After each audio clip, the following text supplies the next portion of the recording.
मैं एक विधवा औरत थी और गांव से मेरे पति की दोस्त का बेटा शहर पढ़ने के लिए आ गया था और वो मेरे बच्चों को भी पढ़ा देता था।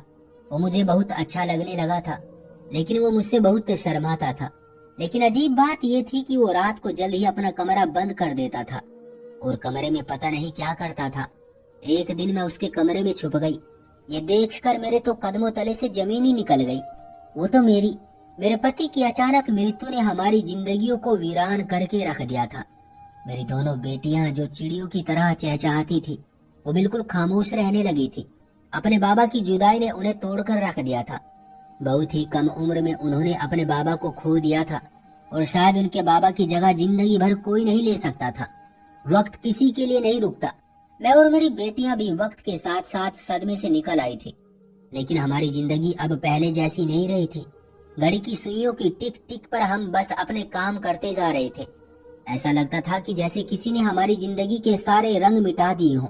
और फिर मेरे पति की दोस्त का बेटा राज शहर पढ़ने के लिए आया तो मेरे सोने से घर में जैसे रौनक आ गई। घर में छाई हुई वीरानी जैसे खत्म हो गई थी और मेरी बेटियां दोबारा चहकने लगी थी। राज ने मेरी बेटियों को दोबारा जीना सिखा दिया था, लेकिन वो मुझसे बहुत ही ज्यादा शर्माता था। मेरे बच्चों से उसकी जल्दी बहुत अच्छी दोस्ती हो गई और अब वो सब मिलकर घर में रौनक लगा देते थे और अपनी बेटियों को खिलखिलाता देखकर मैं जैसे दोबारा से जी उठती थी। मैं बहुत कम उम्र में ही विधवा हो गई थी। मेरी शादी को 8 साल ही गुजरे थे और मेरी 2 छोटी बेटियां थी। हमारी खुशियों की उम्र बहुत छोटी साबित हुई थी और मेरे पति एक कार हादसे में मुझे छोड़कर हमेशा के लिए चले गए। इसी एक हादसे ने हमारी पूरी जिंदगी बदल कर रख दी थी। अपने पति के इस तरह बिछड़ जाने पर मैं पूरी तरह टूट गई थी, लेकिन मुझे अपनी बेटियों के लिए जिंदा रहना था। विधवा होने के बाद मैंने फैसला कर लिया था कि मैं अब दूसरी शादी कभी नहीं करूंगी और अपनी बच्चियों के सर पर सोतेले बाप का साया नहीं पड़ने दूंगी।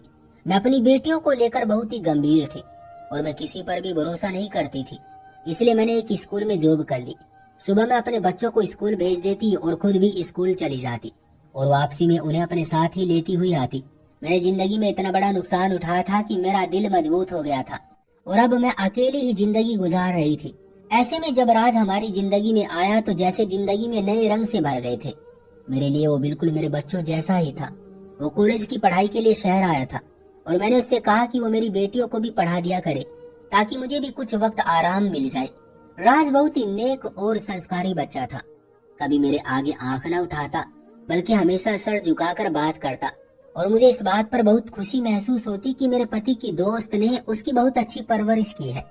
राज दरअसल मेरे पति की दोस्त का बेटा था। ये दोनों कॉलेज फ्रेंड थे। राज ने मेरी दोनों बेटियों को पढ़ाना शुरू कर दिया था और जब से राज उन्हें पढ़ा रहा था वो दोनों पढ़ाई में बहुत ही अच्छी हो गई थी। उनके सभी टेस्ट में बहुत अच्छे मार्क्स आ रहे थे, वरना अपने बाबा को खो देने के बाद तो उन दोनों की पढ़ाई बिल्कुल ही खराब हो गई थी। स्कूल से भी उन दोनों की कंप्लेन आने लगी थी, लेकिन राज ने आते ही उन दोनों की पढ़ाई को बहुत अच्छे से संभाल लिया था। वो सारी शाम उन दोनों को पढ़ाते पढ़ाते अपनी पढ़ाई भी पूरी कर लेता और मैं भी उनके करीब ही बैठकर अपने स्कूल का काम करती। मेरे और बच्चों के साथ ही राज भी कॉलेज के लिए निकल जाता और हमारे वापस आने के बाद ही घर लौटता।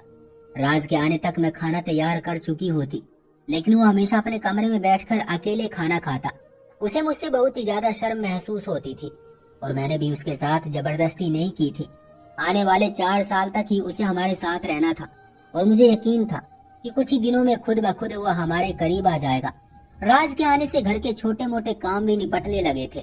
राज घर का सारा सौदा भी खुद बाजार से लेकर आता और कभी कभी तो वो घर की सफाई भी कर दिया करता। मुझे राज में अपने पति की झलक नजर आती थी। कहीं ना कहीं वो बिल्कुल उन्हीं के जैसा ही था। जब तक मेरे पति जिंदा थे उन्होंने भी हमेशा मेरा इसी तरह साथ दिया था। वो घर के कामकाज में भी मेरा हाथ बटाया करते थे। उन्हें भी राज की तरह छोटी छोटी बातों का ख्याल रहता था। हमारी लव मैरिज हुई थी।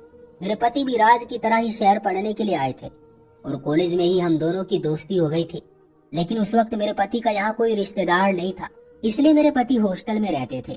4 साल तक मैं और मेरे पति एक दूसरे के साथ मोहब्बत के रिश्ते में बंधे रहे और जैसे ही पढ़ाई पूरी हुई तो मेरे पति ने अपने घर वालों से मेरे बारे में बात की और सब कुछ राजी खुशी तय हो गया। मेरे घर वाले तो पहले से ही उसको जानते थे क्योंकि मैं ज्यादातर उसकी ही बात किया करती थी, इसलिए जब उसके घर वाले रिश्ता लेकर आए तो मेरे बाबा ने फौरन ही हाँ कर दी। जिस दिन मैं उसकी दुल्हन बनी मुझे ऐसा महसूस हुआ कि जैसे मेरी जिंदगी पूरी हो गई। उसका साथ मेरी जिंदगी का सबसे खूबसूरत पल था। अपना घर छोड़कर मैं उसके घर चली आई थी और उसके बाद मैंने कभी पीछे पलटकर नहीं देखा था, बल्कि आने वाले हर पल को अपने पति के साथ बहुत ही खूबसूरत बनाया था। शादी के 8 सालों में ऊपर वाले ने हमें 2 प्यारी प्यारी बेटियां दे दी थी। मेरे पति ने शादी से पहले ही शहर में जॉब कर ली थी और हमने शहर में ही घर बना लिया था, इसलिए मुझे कभी गांव जाना ही नहीं पड़ा। मेरे पति की कॉलेज फ्रेंड अनुष्का कभी कभी हमसे मिलने आ जाती और राज अनुष्का का ही बेटा था। मेरी शादी के वक्त तो राज की उम्र 11-12 साल के करीब थी, लेकिन अब वो एक 20-21 साल का नौजवान बच्चा था। शादी के बाद मैं और मेरे पति 1-2 बार ही गाँव गए थे, लेकिन मुझे गाँव की जिंदगी बहुत ही मुश्किल लगी थी, इसलिए हम दोबारा कभी गाँव नहीं गए। जिंदगी बहुत ही अच्छी गुजर रही थी, हमें किसी भी चीज की कोई कमी नहीं थी। बेटियों की पैदाइश के बाद तो मेरे पति ने अपनी जॉब में भी तरक्की हासिल कर ली थी, लेकिन किस्मत को शायद कुछ और ही मंजूर था। एक ऐसी ही सुबह मेरे पति मुस्कुराते हुए जॉब के लिए घर से गए थे और फिर लौटकर वापस नहीं आए थे, बल्कि थोड़ी देर में ही मुझे खबर मिली कि मेरे पति की कार का एक्सीडेंट हो गया है। ये खबर मेरे लिए किसी क़यामत से कम नहीं थी। मैं फौरन अस्पताल के लिए दौड़ पड़ी थी और गांव में भी फोन कर दिया था, लेकिन शायद मेरे पति हमारे रिश्ते की इतनी ही उम्र लिखवा कर लाए थे और इसलिए वो आने वाले कुछ ही घंटों में मेरा साथ छोड़ गए थे। आज भी मुझे जब वो दिन याद आता है तो मेरे रोंगटे खड़े हो जाते हैं। अपनी आंखों के सामने मैंने अपनी जिंदगी के साथी को खुद से बिछड़ते देखा था। अब भी आंखें बंद करती हूँ तो उसी का चेहरा मेरी आंखों में घूमता था। मेरे पति ने जाने से पहले मुझसे वादा लिया था कि मैं उनकी बेटियों को बहुत अच्छे से पाल पोस कर बड़ा करूंगी और मैं इसी वादे को निभाने की कोशिश कर रही थी। राज की मां अनुष्का भी अपने दोस्त की अचानक मौत पर टूट कर रह गई थी। मेरे पति की मृत्यु के बाद अनुष्का ने हमारे घर आना बहुत कम कर दिया था। वो जब कभी आती तो अपने दोस्त को याद करके फूट फूट कर रोने लगती, इसलिए मैं खुद ही अनुष्का से फोन पर बात कर लिया करती थी। यूं तो अनुष्का उम्र में मुझसे काफी बड़ी थी, लेकिन मेरे पति उसे अनुष्का ही कहा करते थे, इसलिए मैं भी यही कहती थी। मेरे पति की दोस्त अनुष्का का हमारे साथ व्यवहार बहुत ही अच्छा था और मुझे वो बहुत ही पसंद थी। जब अनुष्का ने मुझसे राज की पढ़ाई के लिए उसे शहर भेजने की बात की तो मैंने खुद ही अनुष्का से कहा कि वो राज को हॉस्टल में भेजने की बजाय हमारे घर भेज दे। मेरा घर राज के अंकल का ही तो घर है और यूं मुझे भी किसी का साथ मिल जाता। मेरी बात सुनकर तो जैसे अनुष्का की मुश्किल ही हल हो गई थी, क्योंकि वो राज को अकेले हॉस्टल भेजते हुए घबरा रही थी। अनुष्का ने मुझे बताया था कि राज एक बहुत ही सीधा साधा और शर्मीला लड़का है और बहुत जल्द किसी से घुलता मिलता भी नहीं है, और मैंने खुद भी देख लिया था कि उसे हमारे घर आए 1 महीना हो गया था, लेकिन उसने अभी तक मुझसे ठीक तरह से बात भी नहीं की थी, बल्कि जैसे ही मैं उससे कोई बात करती तो वो शर्म से सर झुका लेता और रात को भी जल्द अपने कमरे में जाकर बंद हो जाता, जबकि मैं मेरी बेटियां लॉन में बैठकर रात को एक साथ ही टीवी देखा करती थी, लेकिन वो कभी भी हमारे साथ नहीं बैठता था। मेरी दोनों बेटियों की राज से बहुत अच्छी दोस्ती हो गई थी और वो दोनों कॉलेज से आने के बाद सारा दिन उसके साथ ही खेलती रहती थी। मेरी छोटी बेटी तो हर वक्त उसके कांधों पर चढ़कर बैठी रहती और राज भी उससे बहुत ही ज्यादा प्यार करता था और वो रोज ही उसके लिए चॉकलेट लेकर आता था। मैंने कई बार राज को मना भी किया, लेकिन अगले दिन वो फिर चॉकलेट ले आता। पिछले कुछ दिनों से मेरी तबीयत बहुत खराब हो रही थी और मुझे कुछ समझ नहीं आ रहा था, लेकिन मैंने अपनी तबीयत के बारे में किसी से कुछ भी नहीं कहा। मैं किसी को भी परेशान नहीं करना चाहती थी और ना ही मैं स्कूल से छुट्टी कर सकती थी, इसलिए मैं किसी न किसी तरह खुद को घसीटकर कामकाज करने की कोशिश कर रही थी। लेकिन हर गुजरते दिन के साथ मेरी तबीयत और भी खराब होती जा रही थी। जब रात के वक्त मेरी तबीयत कुछ ज्यादा ही खराब महसूस होने लगी तो मैं अपने कमरे से बाहर निकल आई। मुझे अपना दम घुटता हुआ महसूस हो रहा था, इसलिए मैं छत पर चली आई। छत के कोने में एक कमरा बना हुआ था और राज उसी कमरे में रहता था। मैं छत पर ही बैठ गई। मेरी नजर राज के दरवाजे की तरफ थी। आज मुझे न जाने क्यों इस बात का एहसास हो रहा था कि हर रोज रात होते ही वो जल्दी ही अपने कमरे में चला जाता है और फिर सुबह ही वापस निकलता है, जबकि उसके कमरे में तो टीवी वगैरह भी नहीं था, तो वो इतनी जल्दी अपने कमरे में क्यों बंद हो जाता है। आजकल शहर के कॉलेजों का माहौल कुछ ठीक भी नहीं चल रहा था और लड़कों को नशे की लत लगाई जा रही थी, इसलिए मुझे अचानक ही राज की फिक्र सताने लगी थी। वो 20 साल का मासूम सा लड़का था जो गांव के सीधे साधे माहौल में पला बड़ा था। मेरे दिल में बार बार यही ख्याल आ रहा था कि कहीं शहर का माहौल उसे बर्बाद ना कर दे। राज जब तक शहर में था वो मेरी जिम्मेदारी था, क्योंकि अनुष्का ने मुझ पर भरोसा करके उसे मेरे घर भेजा था। अगर वो किसी गलत संगत में पड़ जाता तो मैं अनुष्का को क्या मुंह दिखाती। राज को हमारे घर आए 2 महीने हो गए थे, लेकिन अब तक हम दोनों के बीच कोई दोस्ती नहीं हुई थी और ना ही ऐसी बातचीत हुई थी कि मैं डायरेक्ट राज से कोई सवाल कर पाती। वो तो मुझे देखते ही शर्म से सर झुका लेता था। मैं उससे भला कैसे पूछती कि वो रात को जल्दी अपने कमरे में जाकर क्या करता है। इसलिए मैंने सोचा कि ठीक होते ही मैं खुद इस बात का पता लगाती हूँ कि राज आखिर अपने कमरे में बंद होकर क्या करता है। 2-4 दिन तो मेरी बीमारी में गुजर गए और जैसे ही मैंने खुद को थोड़ा बेहतर महसूस किया तो मुझे फिर से राज का ख्याल आया। और एक रात जब मेरी बेटियां टीवी देखने में बिजी थी और राज किचन में अपने लिए चाय बना रहा था, तो मैं खामोशी से उसके कमरे में जाकर छुप गई। मुझे पता था कि मेरी बेटियां अगले 1 घंटे तक भी टीवी के आगे से नहीं उठेगी। मुझे राज के कमरे में छुपे हुए थोड़ी देर ही गुजरी थी कि जब राज अपने चाय का कप लिए अपने कमरे में चला आया और कमरे का दरवाजा बंद करके सुकून से बिस्तर पर बैठ गया। कुछ देर बाद वो आराम से चाय की चुस्कियां लेता रहा और मैं दिल में सोचने लगी कि मैं बगैर बात ही इतने सीधे साधे से लड़के पर शक कर रही हूँ। अगर राज को नशे या किसी भी चीज की लत लगती तो ऐसा कैसे होता कि मुझे पता न चलता। वो मुझसे शर्माता जरूर था लेकिन मेरी आंखों के सामने ही रहता था।